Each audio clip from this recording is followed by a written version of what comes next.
It's business as usual here at the Kontagora Rice Processing Centre in Niger State in Nigeria. COVID-19 may have altered the way they work, but it cannot mask the fact that business is booming. While other rice producers had to stop working during the lockdown, Asabe and her fellow rice entrepreneurs drew on their production and marketing skills and introduced a rota system that meant they could keep going throughout. And how do we do it? We have to observe the social distances.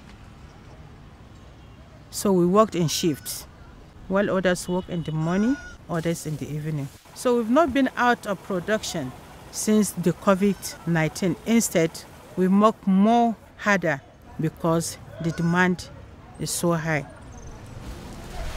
Asabe and her team used to supply rice to the local schools. But when they shut due to COVID, one door may have closed, but another one opened.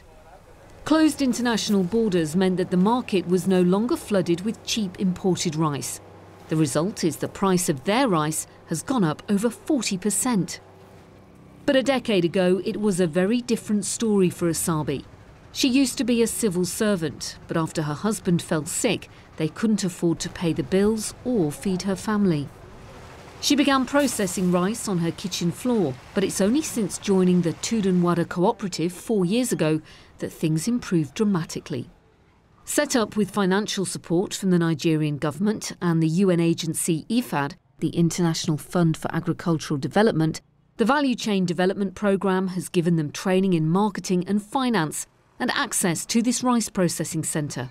Here they can use equipment such as steaming tanks, parboiling shed and destoners. This has meant she can process 10 times as much rice as before. Better quality and increased production has led to a huge leap in her earnings. She now earns in one day what she earned in a whole month. The new processing methods have also transformed the lives of other rice producers like Aishetu. A widow with 12 children, she had been producing rice for 35 years without making any profit.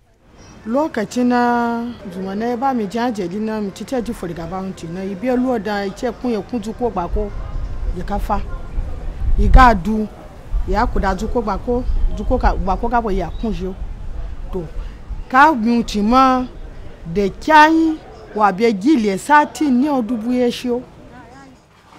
The project has been so successful that many of the women have become local millionaires. Each woman is now earning on average 6 million Nigerian naira a year, more than senior civil servants in the region.